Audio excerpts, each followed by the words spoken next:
하나님 말씀 보겠습니다. 하나님 말씀 고린도전서 15장 고린도전서 15장입니다.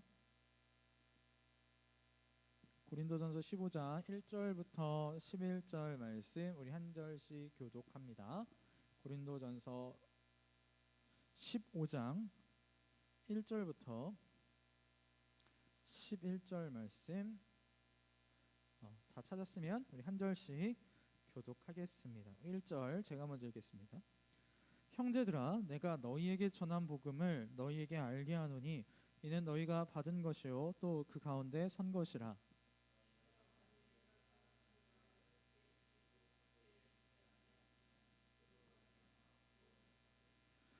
내가 받은 것을 먼저 너희에게 전하였노니 이는 성경대로 그리스도께서 우리 죄를 위하여 죽으시고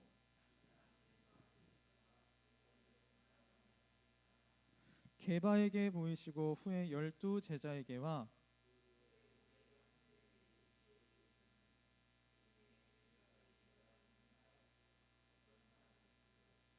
그 후에 야고보에게 보이셨으며 그 후에 모든 사도에게와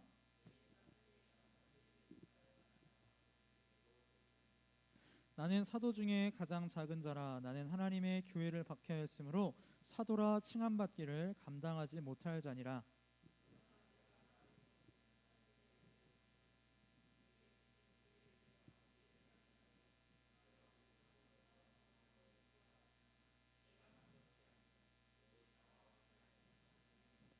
자, 우리 11절 같이 읽겠습니다. 11절 시작. 그러므로 나나 그들이나 이같이 전파하매 너희도 이같이 믿었느니라. 아멘. 자, 여러분 오늘 부활절을 우리 함께 예배하고 있습니다. 우리 오전에 성찬 예식에 같이 참여해준 우리 지체들도 많아서 오늘 감사드리고 성찬 예식에서 있었던 그 하나님의 은혜, 성령 하나님의 역사하심이 여러분의 삶 가운데 있기를 간절히 소원합니다.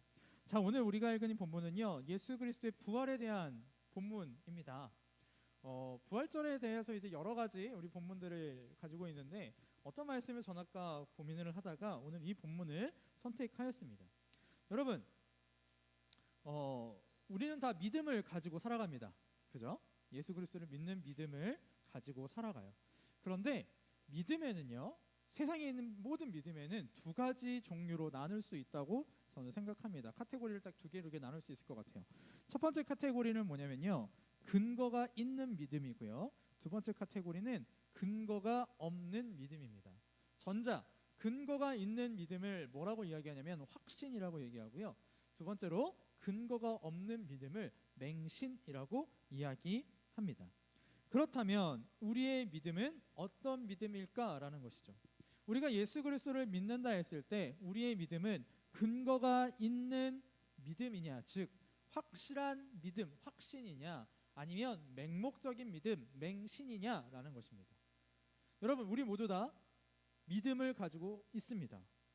우리는 믿음으로 살아간다라고 이야기합니다. 그러면 우리의 믿음은 어떤 믿음일까요? 자, 우선 믿음이 어떻게 생기는가? 믿음은요 크게 두 가지를 통해 생겨나요. 보거나 듣거나, 이 두 가지 중에 하나를 통하여서 생겨나게 됩니다. 내가 어떤 것을 대해서 믿을 때 그것에 대해서 들어서 믿는 경우가 있어요. 또 어떤 것에 대해서는 봐서 믿는 경우가 있습니다. 여러분, 저 결혼했나요? 어떻게 알아요? 내가 결혼한 걸 믿어요, 여러분? 진짜? 어떻게 믿어요? 여러분이 대부분의 사람들이 봤으니까, 또 보지 못한 사람들 같은 경우에는 들었으니까 알고 있어요. 그죠? 복음도 마찬가지입니다. 그런데 우리의 복음은 사실은 보는 것을 통하여서 생겨나는 것보다는 우리의 복음은 들음을 통하여서 믿음이 생겨나게 합니다. 우리 잘 아는 말씀 있죠? 믿음은 어디에서 난대요? 들음에서 난다라고 말씀합니다. 그러므로 우리에게 믿음을 주는 이 복음이 근거가 있는 복음이냐 근거가 없는 복음이냐에 따라 우리의 믿음이 근거가 있는 믿음이냐 근거가 없는 믿음이냐, 즉 확실한 믿음이냐 맹목적인 믿음이냐라는 걸 파악할 수 있을 겁니다. 오늘 본문은 우리에게 믿음을 생겨나게 하는 복음은 분명히 근거가 있는 복음이다라고 말씀하고 있습니다. 그래서 오늘 말씀의 제목이 이겁니다. 근거 있는 복음. 이것이 오늘 말씀의 제목입니다. 여러분, 어떤 사람이 주장을 합니다. 주장을 해요. 근데 그 주장에 대하여서 그 주장이 믿어지기 위해서는 확실한 증거가 필요하죠. 논거가 필요합니다. 모든 상황 가운데, 사람 가운데 그래요. 지금 요새 우리 정치판이 이제 재보궐선거로 이제 많이 시끄러운데 지금 서울시장 한 분에 대해서 여러 가지 의혹들이 좀 나타납니다. 근데 그 의혹이 어떤 사람은 믿고 어떤 사람은 믿지 않고 있는데, 믿지 않는 사람 같은 경우는 왜 믿지 않아요? 증거가 확실치가 않다라는 거예요. 자, 증거가 확실해야지만 우리는 그것을 정말로 확실하게 100% 믿을 수 있다라고 이야기를 합니다. 그렇다면 복음의 근거는 확실하냐라는 것입니다.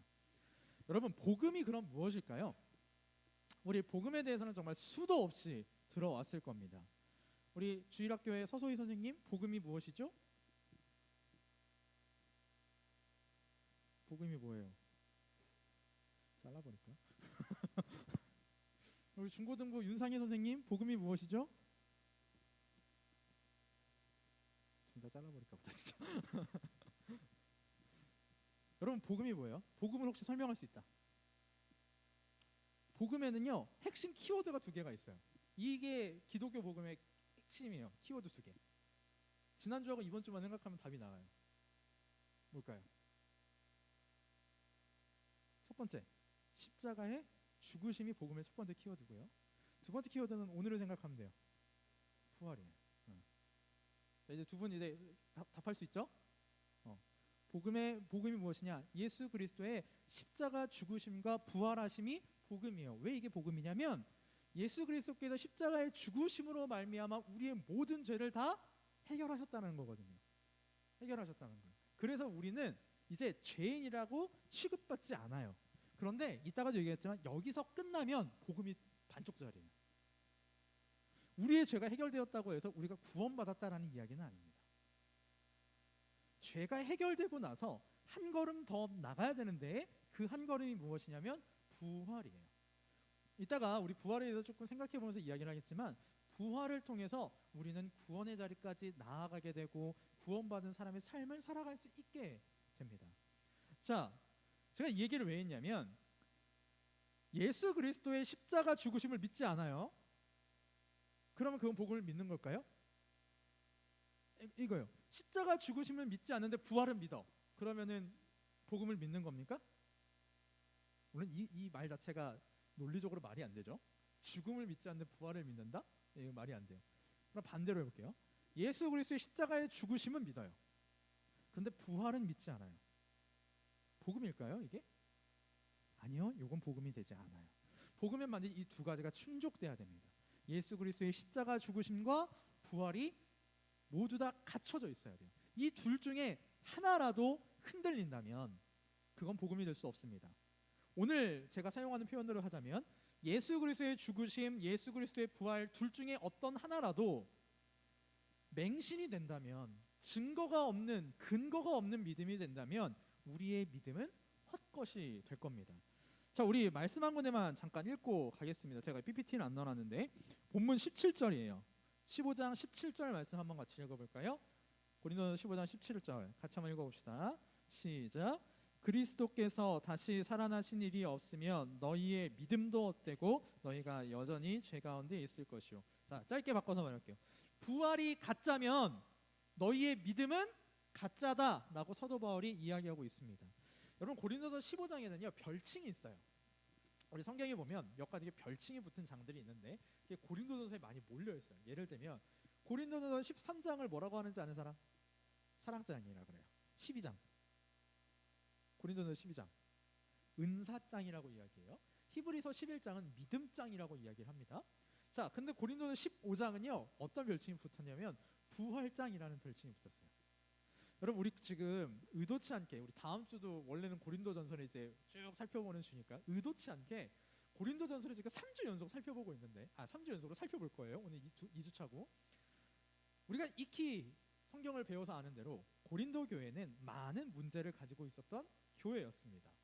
지금 우리가 둘째 주에 계속 살펴보고 있는 문제는 무엇이냐면 고린도 교회 분쟁에 대해서 살펴보고 있는데, 그 외에도 참 많은 문제들이 있어요. 예를 들면 음행의 문제, 우리 지난주에 살펴본 것처럼 성찬에 대한 문제, 뭐 기타 등등 여러 가지 문제가 있었는데, 그 중에 한 가지 문제가 뭐였냐면 부활에 대한 믿음이 문제가 조금 있었어요.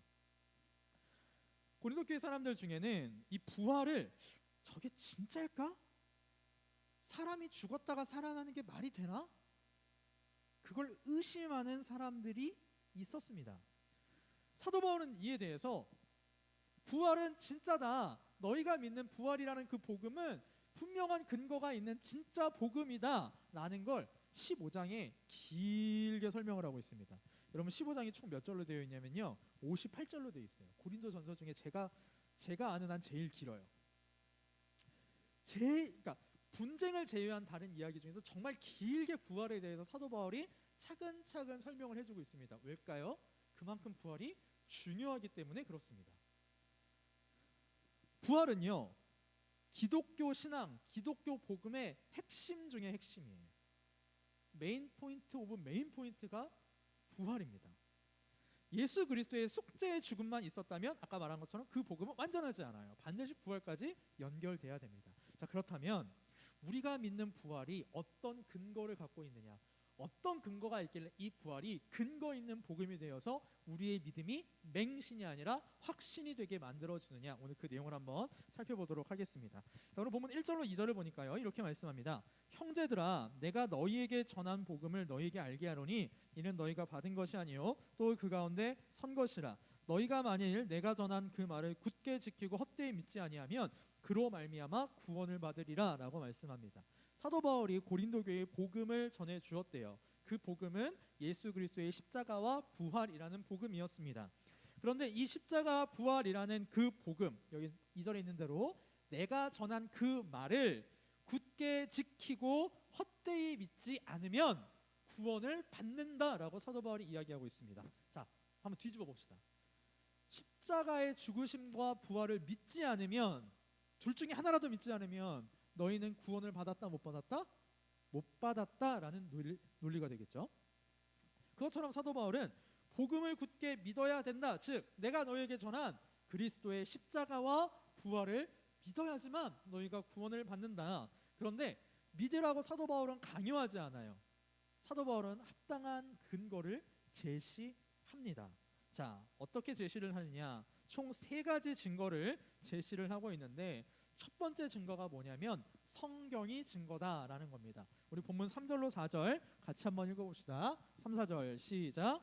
내가 받은 것을 먼저 너희에게 전하였노니 이는 성경대로 그리스도께서 우리 죄를 위하여 죽으시고 미안해, 4절을 뺐네. 네, 3절 말씀부터 우리 볼게요. 내가 받은 것을 먼저 너에게 전하였노니 라고 그랬어요. 사도 바울이 받은 게 뭐예요? 복음이에요, 복음. 근데 이 복음을 그대로 전했는데 그 복음이 뭐냐면 첫 번째로 성경대로 그리스도께서 우리 죄를 위하여 죽으셨다라는 거예요. 여러분, 예수님의 십자가 죽으심은 그냥 일어난 사건이 아닙니다. 예수님의 십자가의 죽으심은요, 예언이 성취된 거예요. 조금 어려운 말 했습니다. 조금 쉬운 말로 바꿀게요. 예언되어 있던 것이 완성되어 있었습니다. 완성된 겁니다. 예수님의 십자가 죽으심을 통하여. 자, 어떤 사건에 대하여서 그 예언이 있어요. 그렇다면 그 예언이 진짜가 되려면 어떻게 돼야 됩니까? 그 예언이 이루어져야 됩니다. 우리 벌써 2021년인데 2012년도 제가 대학교에 갓 들어갔을 무렵 어떤 이야기가 있었냐면 2012년도에 지구가 어떻게 된다? 여러분 공부하느라고 별로 관심 없었죠? 멸망한다라는 얘기가 있었어요. 그래서 마야인의 달력인가? 그게 2012년까지밖에 없대라는 거예요. 그래서 막 2012라는 지구 멸망 영화도 나오고 막 그랬었어요. 멸망했나요? 아니, 우리 지금 9년이 지났는데도 불구하고 잘 살고 있습니다. 그렇다면 그 예언은 틀린 예언이에요. 믿을 수 없는 예언이에요. 그런데 성경에 있는 예언들이 이루어졌다면 그 예언은 믿을 수 있는 게 되겠죠. 그냥 허투루 일어난 일이 아닐 거란 말이에요. 여러분 보세요. 성경에서 뭐라고 말씀하셨냐면 그리스도께서 우리 죄를 위해 죽으셨다라고 했어요. 자, 여러 가지 예언이 있지만 한 예언만 보겠습니다. 길니까 제가 읽을게요. 이사야 53장 5절로 6절 말씀을 보면 이렇게 되어 있습니다. 그가 찔림은 우리의 허물 때문이요 그가 상함은 우리의 죄악 때문이라. 그가 징계를 받음으로 우리는 평안을 누리고 그가 채찍에 맞음으로 우리는 나음을 받았도다. 우리는 다 양 같아서 그릇 행하여 각기 제 길로 갔거늘 여호와께서는 우리 모두의 죄악을 그에게 담당시키셨도다라고 말씀합니다. 심지어 어떤 말씀은 정확하게 뭐라 그러냐면 예수 그리스도께서 나무에 달리실 것을 이야기했어요. 구약에 예언되어 있던 여기서 말하는 성경은 구약입니다. 이때 당시 신약이 완성되지 않았기 때문에 구약에 예언되어 있던 대로 예수 그리스도께서 죽으셨어요. 그게 첫 증거라는 거예요. 자, 그러면 구약의 예언대로 죽으셨으면 구약에 그가 살아나셨다라는 것이 있다면 그 예언도 이루어져야 맞을 거잖아요. 자, 4절 봅니다. 4절 보니까 이렇게 말씀합니다. 장사 지낸 바 되셨다가 뭐대로? 성경대로 사흘 만에 다시 살아나사라고 말씀하세요.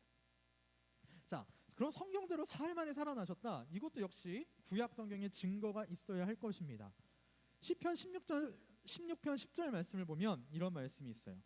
이는 주께서 내 영혼을 수월에 버리지 아니하시며 주의 거룩한 자를 멸망시키지 않으실 것임이니이다. 자, 주의 거룩한 자를 멸망시키지 않을 것임이니이다 라는 예언이 있어요. 여러분, 예수 그리스도께서 십자가에 달려 아버지여 내 영혼을 받으소서 하고 고개를 숙이시고 그 영혼이 떠나가시는 걸 그 자리에 있던 대제사장들과 바리새인들이 봤고 그들을 뒤에서 조종했던 마귀가 봤어요. 그랬을 때 어떤 기분이 들었을까요? 됐다, 예수 그리스도가 이제 망했다, 멸망했다. 근데 하나님께서 뭐라 하세요? 멸망하지 않으실 거다라고 말씀해 주셨어요. 그러면 여기서 한 가지는 오케이, 그럼 강사님 살아나시는 건 인정. 3일 만에 살아나신다는 말씀이 성경에 어디 있을까요? 맞아요, 요나의 표적이. 하나님께서는 요나의 표적을 통하여서 예수님께서 물어보십니다. 바리새인들과 사두개인들이 예수님께 찾아와서 물어봐요. 시대의 표적을 보여달라. 근데 예수님께서 뭐라고 그러세요? 너네가 시대의 표적을 구하라. 너희 같은 악한 이들에게 보여줄 표적은 뭐밖에 없다? 요나의 표적밖에 없다. 말 그대로 성경대로 죽으셨다가 성경대로 살아나셨어요.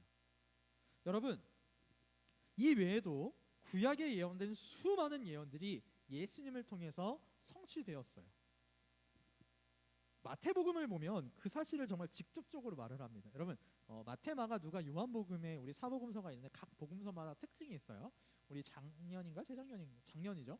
작년에 이제 성경 공부를 하면서 그 내용들을 살펴봤는데 마태복음의 특징 중에 하나가 뭐냐면 이런 구절이 많이 나와요. 이는 선지자 누구누구로 기록하신 말씀을 이루려 하심이니라. 혹은 이는 선지자 누구누구가 기록하였으되, 이런 말씀이 많이 나옵니다.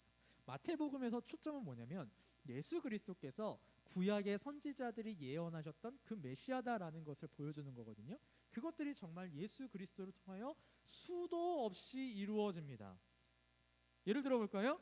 예수 그리스도께서 나사렛인이라 불리실 것, 예수 그리스도께서 베들레헴에서 태어나실 것, 예수 그리스도께서 애굽에 내려가셨다가 올라오실 것, 예수 그리스도께서 동정녀의 몸을 통하여 탄생하실 것 등등등등 여러 가지 예언들이 예수 그리스도가 메시아다라는 것을 증언합니다.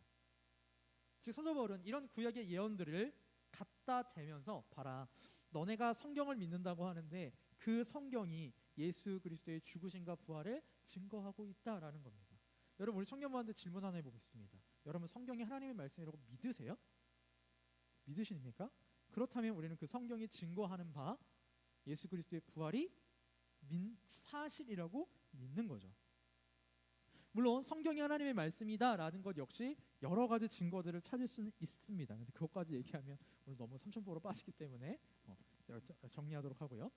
두 번째 증거로 넘어가겠습니다. 첫 번째 증거는 성경이 예수 그리스도의 부활의 증거, 즉 구약 성경이 예수 그리스도의 부활의 증거다라는 것을 이야기했고요. 두 번째는 좀 더 증거가 확실합니다. 수많은 증인들이 있다라는 것입니다. 자, 우리 5절부터 말씀을 한번 제가 읽어볼게요. 게바에게 보이시고 후에 12 제자에게와 그 후에 500여 형제에게 일시에 보이셨나니 그 중에 지금까지 대다수는 살아있고 어떤 사람은 잠들었으며 그 후에 야고보에게 보이셨으며 그 후에 모든 사도에게와 맨 나중에 만삭되지 못하여 난 자 같은 내게도 보이셨느니라 라고 말씀합니다. 자,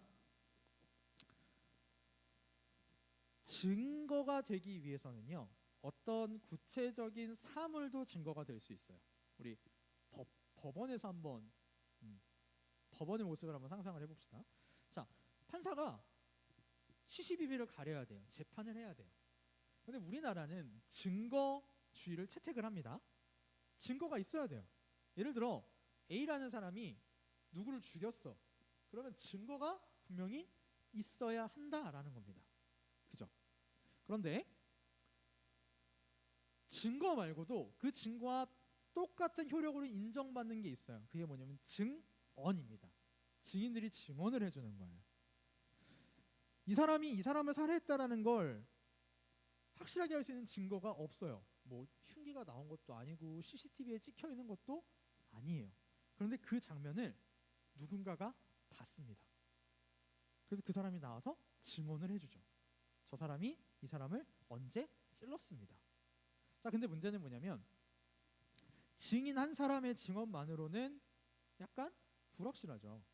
거짓말할 수도 있는 거잖아요.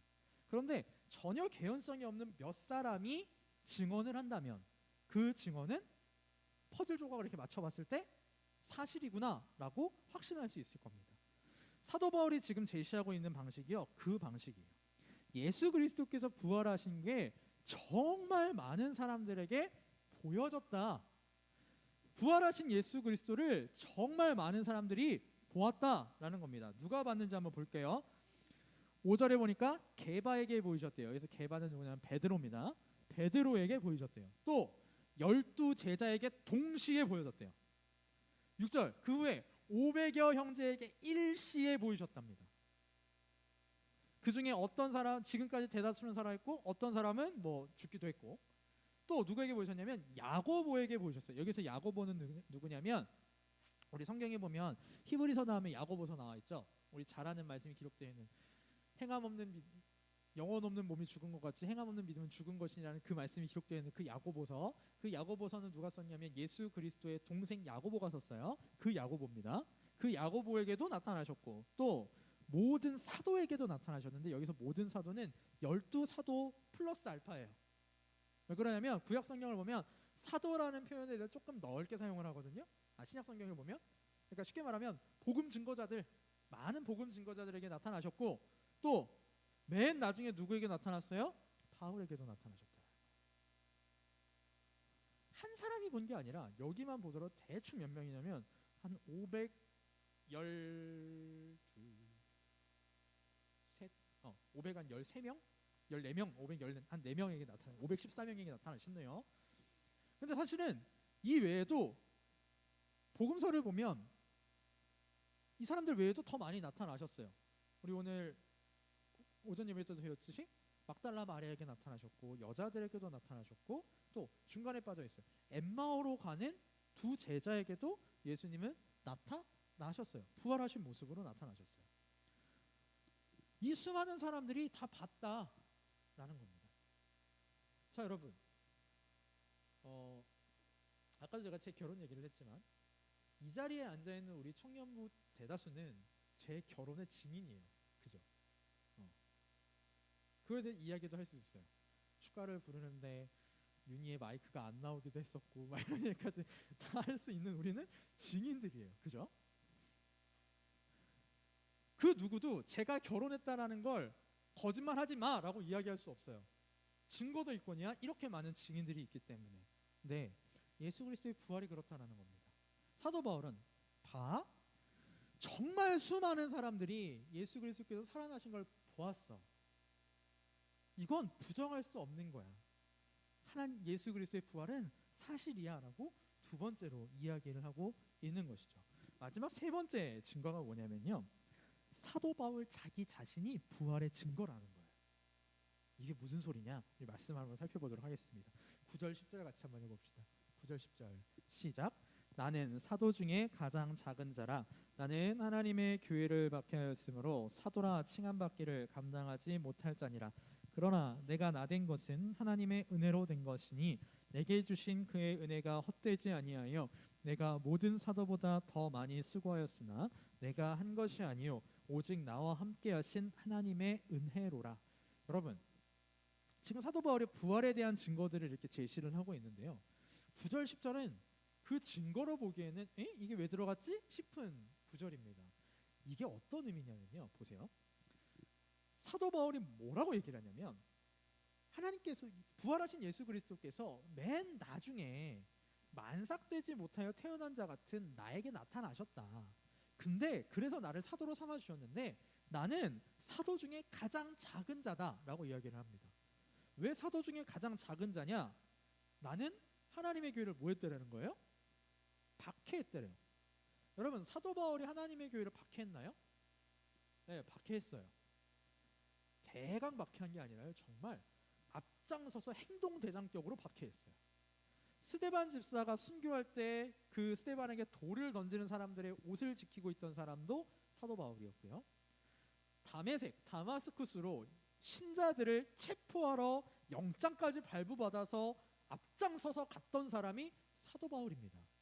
그래서 디모데전서를 보면 사도 바울이 나는 박해자여 폭행자여 핍박자였다라고 스스로 얘기하고 있어요.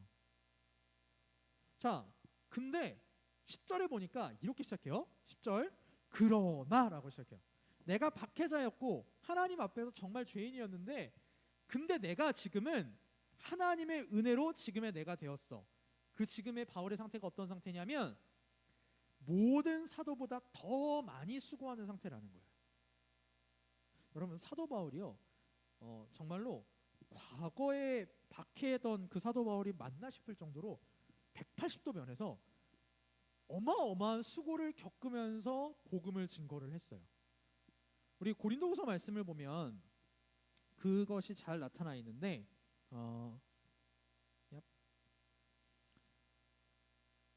고린도후서 11장 23절부터 보면 이런 말씀이 있습니다. 제가 읽을게요. 조금 길어서. 고린도후서 11장 23절부터 보면 이런 말씀이 있어요. 그들이 그리스도의 일꾼이냐 정신없는 말을 하거니와 나는 더 끌어하도다. 내가 수고를 넘치도록 하고 옥에 갇히기도 하고 옥에 갇히기도 더 많이 하고 매도 수없이 맞고 여러 번 죽을 뻔하였으니 유대인들에게 40에서 하나 감한매를 5번 맞았으며 3번 태장으로 맞고 1번 돌로 맞고 3번 파선하고 1주야를 깊은 바다에서 지냈으며 여러 번 여행하면서 강의 위험과 강도의 위험과 동족의 위험과 이방인의 위험과 신의 위험과 광야의 위험과 바다의 위험과 거짓 형제 중에 위험을 당하고 또 수고하며 애쓰고 여러 번 자지 못하고 줄이며 목마르고 여러 번 굶고 춥고 헐벗었노라 라고 자기의 고생담을 적어놨어요. 여러분, 사도 바울이 어떻게 이게 가능했을까요?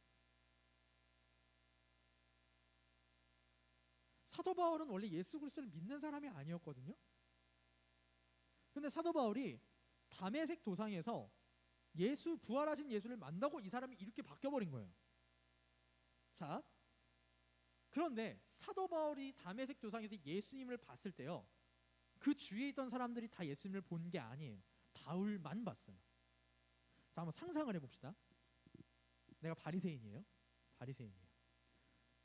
바울 형이 나보고 야, 다메섹에 예수를 믿는 애들이 이단들이 있대. 잔당들이 남아있대. 내가 영장 발부받았거든. 같이 잡으러 가자. 그래요, 가요. 그래서 내 친구들까지 몇 명이 쭉 불러가지고 형 따라 갔어요. 형 따라 이렇게 쭉 갔는데 형이 갑자기 도로에서 멍하니 서 있기 시작을 해요. 왜래 이러고 있었는데 갑자기 그 형이 앞이 안 보인대. 그래서 도시 안으로 들어갔다면 웬 아나니아라는 사람을 만나요. 그래서 갑자기 이제 앞이 보이기 시작해서 영상 발부받았으니까 체포하러 가야 될 거 아니에요. 근데 갑자기 예수 그리스도를 잡으러 가자고 해서 나를 데리고 왔던 그 형아가 밖에 나가더니 예수는 메시아라고 전파하고 돌아다니기 시작을 한 거예요. 내가 바리새인의 입장에서 예수 그리스도 바울을 따라온 입장에서 바울이 어떻게 보일 것 같아요? 미친 거 아니야? 이렇게 보일 거 아니에요? 미친 거 아니야? 제정신이야? 그러니까 열심히 바리새인이었던 나는 이제 저 사도 바울, 우리 바울 형이 신천지에 빠졌구나. 쉽게 말하면 신천지에 빠졌구나. 파문해야겠구나. 잡으려고 그랬더니 간밤에 형이 바구니 타고 성벽 밑으로 내려가서 도망쳤대요.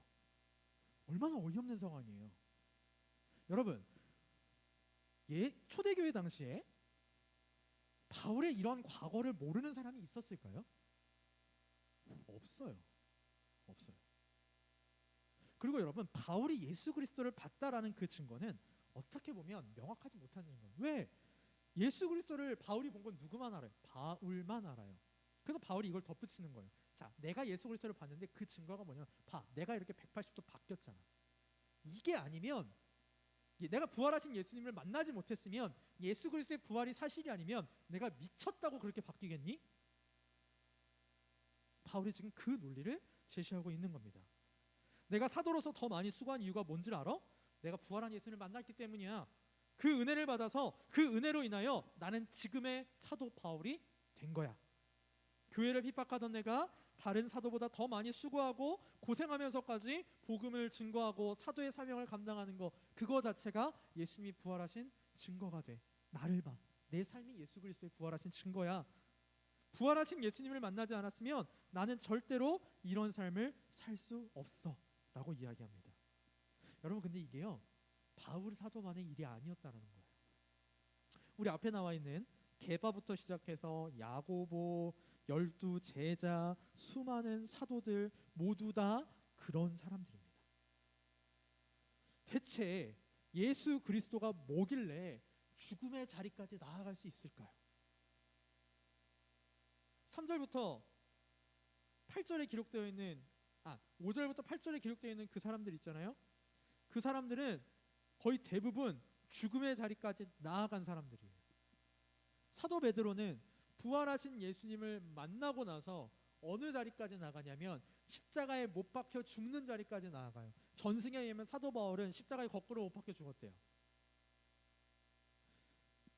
베드로 말고 사도 요한을 제외한 나머지 12 사도 모두가 죽어요. 도마 같은 경우에는 인도까지 가서 복음을 전하다가 창에 찔려 죽어요. 사도 바울 같은 경우는 로마인이라서 십자가형은 당하지 않는데 참수형 당해서 죽어요. 우리 옛날에 같이 영화 봤던 거 기억나죠? 마지막 장면 기억나요 혹시? 사도 바울이 참수 당해서 죽어요. 여러분, 이게 어떻게 가능해요? 이들은 부활하신 예수님을 만나서 완전히 변화된 겁니다. 이들에게 부활하신 예수님과의 만남은 삶의 터닝 포인트였어요. 그 사람들의 삶 자체가 부활의 증거가 된다는 거예요. 저 사람들을 보면 예수 그리스도께서 부활하지 않으셨다라는 게 설명이 안 돼요. 제가 이 말씀을 준비하면서 한 강의를, 강의가 아니라 영상 이렇게 올라온 걸 한번 보게 됐는데, 연세대학교 교수님이세요. 근데 어떤 설명을 하시냐면, 이 증거가, 이 사건이 사실이냐 아니냐를 판단하기 위해서 해볼 수 있는 방법이 몇 가지가 있는데, 첫 번째 방법으로 가정을 해본다라는 거예요. 가정을. 예수 그리스도께서 지금 부활하셨다라는 사실이 있잖아요. 그럼 이게 진짜 사실이냐 아니냐를 확실하게 하기 위해서는 뒤집어 보는 거예요. 예수 그리스도께서 부활하지 않으셨다라고 하면 가정을 해보는 겁니다. 그러기 위해서 가정을 해봤을 때 예수 그리스도께서 부활하셨다라는 것에 대해 설명하는 것보다 예수 그리스도께서 부활하지 않으셨다라는 것을 설명하는 게 더 어렵다면 부활하셨다는 사실을 인정하는 게 더 합리적이다라는 거예요. 예를 하나 들어볼게요. 자, 우리 윤희가 이번에 다시 학교를, 소희가 복학을 했잖아요. 진짜 소희가 복학한 거 믿는 사람? 소희가 이번에 복학했어요? 했대. 믿는 사람? 왜 믿어요?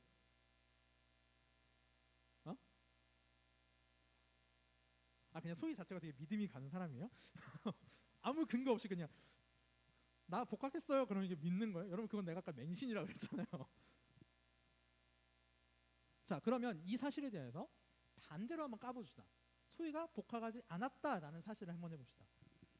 그럼 우리는 소희가 복학했다는 걸 어떻게 알 수 있냐면, 소희 얼굴이 점점 초췌해지고 학교에 대한 불평불만이 늘어나고 실습에 대한 어려움을 이렇게 이야기를 해요. 그걸 통해서 소희가 복학을 해서 이런 일들을 겪고 있구나라고 우리는 믿어요. 근데 반대로 돌려보는 거예요. 소희가 복학을 하지 않았다면 소희의 얼굴이 나빠지는 걸 어떻게 설명할 수 있으며 소희가 실습을 나간다는 말을 어떻게 설명할 수 있느냐라는 거예요.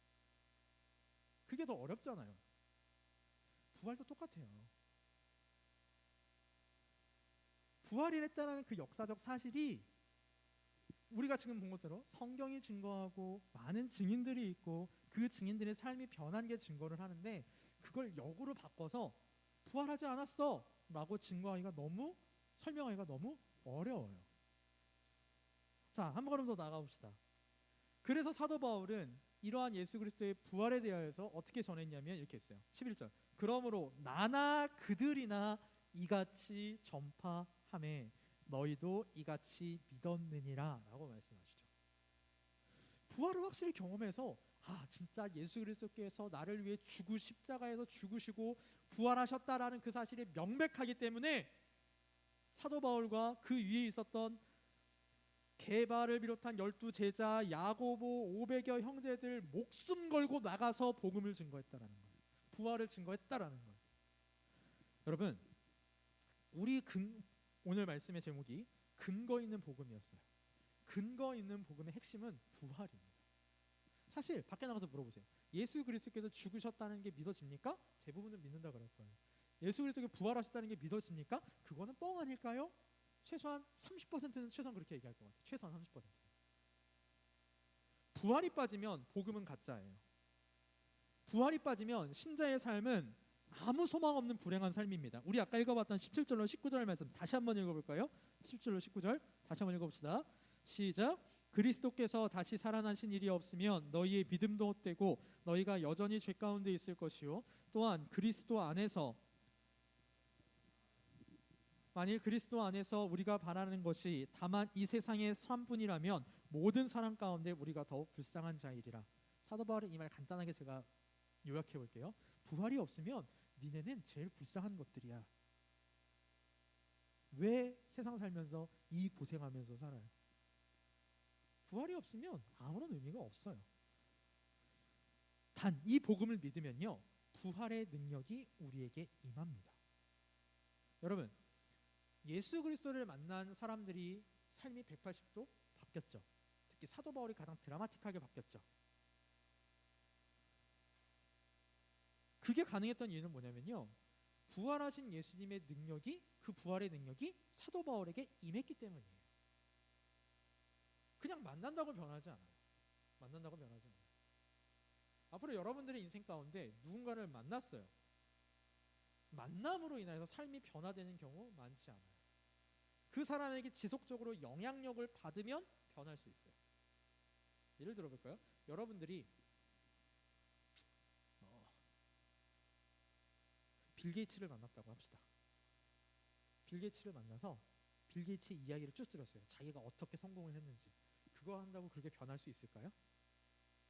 뭐 불가능하진 않겠지만 꽤 어려운 일이에요. 그런데 빌 게이츠를 일주일에 한 번씩 계속 만나면서 빌 게이츠의 이야기를 듣고 내 생각을 전해서 서로 토론이 되고 토의가 되어서 그 영향을 꾸준히 받으면 내 삶이 그렇게 변해가게 돼요. 여러분, 사람의 영향력도 사람에게 그 정도의 영향을 미치는데, 부활하신 예수 그리스도의 능력이 사람에게 얼마나 영향을 미치냐면 아까 사도 바울처럼 그런 영향을 미치게 돼요. 부활의 능력이 우리에게 임하잖아요. 그러면 우리는 부활의 능력으로 인한 삶을 살아가게 됩니다. 예수님께서 부활의 능력으로 주신 그 삶이란 어떤 삶이냐? 하나님과 화해한 증거가 나타나는 삶입니다. 여러분, 부활의 중요한 의미 중에 하나가 화해예요. 화해. 예수 그리스도께서 아까 제가 부활이 없으면 반쪽이라고 그랬잖아요. 왜 그러냐면 예수 그리스도의 죽으심으로 우리가 죄를 사함받았어요. 죄인의 신분을 벗어버렸어요. 그러면 어떤 상태가 되냐면 쉽게 이렇게 되는데요. 죄인의 상태를 벗어버렸으면 지옥도 가지 않고 천국도 가지 않는 상태라고 생각하면 돼요. 죄가 없으니까 지옥은 가지 않아. 그러나 의가 없어서 천국도 못 가는 상태. 그러면 하나님께서 의를 입혀주셔야 돼요. 그 의를 입혀주시기 위해서는 예수 그리스도께서 의를 얻으셔야 되는데, 하나님께서 예수 교리스도로 하여금 너는 더 이상 죄인이 아니고 의인이다라고 선언하신 사건이 부활 사건입니다. 아무런 죄가 없이 이제 하나님과 교제할 수 있도록 해주신 사건이 부활 사건이에요. 부활은 하나님과 화해한 증거입니다. 죄가 없으므로 이제 살아나는 거예요. 죄 있는 사람은 살아나지 못하거든요. 예수님께서 부활하신 것은 하나님께서 예수는 죄가 없다라는 것을 선포하신 겁니다. 우리는 복음을 들어서 믿은 사람들이에요. 즉 믿음으로 그리스도의 죽음과 부활에 연합하여 참여한 사람들입니다. 믿었다라는 건 여러분 연합이에요. 연합. 우리 지난주에 성찬식 제가 말씀드리면서 성찬식의 중요한 의미 중에 하나가 뭐냐면 연합이라고 그랬잖아요. 연합. 예수 그리스도 죽으심에 연합하고 예수 그리스도의 그 피의 언약, 우리를 위한 구원의 언약에 우리가 연합되었다라는 거잖아요. 마찬가지. 부활에 우리는 연합된 겁니다. 그렇다면 우리는 그 근거 있는 복음을 바탕으로 우리의 변화된 삶을 살아가야 됩니다. 아니, 살아가게 돼요. 구원받은 사람은 변화된 삶을 살아갑니다. 부활의 능력 때문에 그렇습니다. 여러분, 부활은요, 육체가 변하는 겁니다. 우리 영혼이 죽었다 살아난 건 부활이라고 하지 않아요? 그건 중생, 거듭남이라고 얘기를 하죠. 부활은 육체가 죽었다가 살아나는 거예요. 근데 죽었다가 살아난 그 부활은요, 똑같은 육체로 부활하지 않아요. 예수 그리스도께서 그러셨죠. 이 말을 조금 어렵게 표현하면 부활의 육체는요, 동일성이 있고 비동일성이 있어요. 동일하다라는 건 뭐냐면, 보세요 여러분, 예수님께서 부활하셔서 마리아에게 나타나시고 제자들에게 나타나셨을 때 마리아와 제자들이 예수님을 알아봅니까 못 알아봅니까? 알아봐요 못 알아봐요? 알아봐요. 마리아가 처음에는 예수님인 줄 모르고 있다가 예수님께서 마리아야 라고 부르시자 마리아가 뭐라 그래요? 선생님 이렇게 부르잖아요. 제자들도 마가의 다락방에 숨어서 헐 어떻게 이러고 떨고 있는데 예수님께서 찾아오셔서 내 평안을 너에게 주노라 라고 얘기하셨을 때 그 예수님을 보고 예수님인 줄 알아봐요. 그런데 비동일한 게 있어요. 부활하신 예수님은 기존의 육신과는 완전히 다른 육신을 가지고 계셨어요. 음식을 먹어도 되고 먹지 않으셔도 되고 시공을 초월하세요. 여러분, 부활은요 육신의 변화를 뜻한다 그랬잖아요. 마찬가지예요. 육신의 변화, 즉 우리의 삶이 변화돼야 됩니다. 부활하신 예수님을 만나야 됩니다. 여러분 부활을 믿죠? 언제 부활할 걸 믿어요? 우리 나중에 부활할 거예요. 그런데 그와 동시에 예수님의 부활은 지금 우리에게도 임해 있어요. 아직 완성되진 않았지만 예수 그리스도의 부활은 지금 우리 삶 가운데 있습니다. 오늘 주일학교 중고등부 공과 말씀이 그거였어요. 예수님께서 나사로가 죽은 지 나흘이 지나서 찾아가십니다. 그때 마르다가 뭐라고 얘기하냐면 주여 주께서 여기 계셨더라면 제 오라버니가 죽지 않았을 것입니다. 그때 예수님께서 이렇게 질문하십니다. 마르다야, 나사로가 다시 살아날 것을 믿니? 그때 마르다가 뭐라고 대답하죠? 뭐라고 대답했어요? 윤 선생님. 서 선생님 뭐라고 대답했어요? 뭐라고 대답했냐고. 고개 끄덕이지 말고 말을 하라. 뭐라고 대답해요? 주여, 그가 마지막 날에 다시 살아날 것을 제가 아나이다 라고 대답해요. 근데 예수님께서 뭐라고 그러시냐면 나는 부활이요 생명이니 나를 믿는 자는 죽어도 살겠고 살아서 나를 믿는 자는 영원히 죽지 아니하리라 라고 현재형으로 말씀하세요. 미래형으로 말씀하신 게 아니라 현재형으로 말씀하세요. 여러분, 우리는 미래의 부활이 약속된 사람들입니다. 우리 다 부활할 거예요. 그런데 현재에도 그 부활의 능력이 우리에게 있어야 돼요. 있어요 이미. 근데 우리가 그 부활의 능력이 우리에게 있음을 잘 모르고 그 부활의 능력을 잘 활용하지 못할 뿐이에요. 부활의 능력이 있으면 어떻게 되냐면요, 아까 말했던 것처럼 우리의 삶이 변하게 됩니다. 우리는 예수 그리스도와 연합된 삶을 사는 존재예요. 부활하신 예수님을 진정으로 만났다면 그렇게 살아가게 됩니다. 수많은 증인들은 실제로 예수님을 만났고 바뀐 삶을 살아갔어요. 우리도 부활하신 예수님을 만나요. 아직 못 만난 사람들도 있을 수 있고 이미 만난 분들도 있을 수 있습니다. 그럼 우리는 어떻게 만나느냐? 여러분의 꿈속에 갑자기 예수님이 딱 나타나셔가지고 자, 내가 예수다라고 만나 주시나요? 그렇게 만난 사람 요한계시록 이후로 없어요. 요한계시록 이후로. 어떻게 만나 주시냐면 성령 하나님을 통해서 만나 주세요. 성령 하나님의 감동, 각성하심을 통하여 부활하신 예수님을 만나고 연합합니다. 즉 믿어지게 돼요. 성경이 진짜구나. 아, 이 성경에 이런 근거가 있구나. 정말 예수 그리스도께서 나를 위하여 죽으시고 살아나셨구나. 그게 믿어져요. 확신하게 돼요. 그리고 그것에 대하여 설명할 수 있어요. 즉 근거가 있어요. 그런 사람은 어떻게 되느냐? 부활하신 예수를 만나서 믿고 연합한 사람은 우리의 삶이 그리스도의 삶으로 변화되어 살아가게 됩니다. 쉽게 말하면 하나님을 사랑하는 삶으로 살아가게 됩니다. 부활은 육체의 변화예요. 제가 이 말씀을 준비하면서 자주 참조하는 회복의 교회 김민호 목사님이라는 목사님이 계시는데 그분께서는 부활을 이렇게 정의하시더라고요. 부활은 그리스도의 대속을 통해 옛사람은 죽고 새 사람으로 변화된 육체의 삶에 참여하는 것. 한 번 더 읽어드릴게요.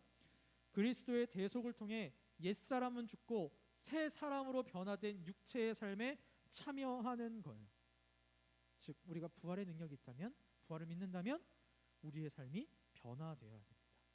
그런 변화가 우리 청년부 여러분 가운데 있기를 바라요.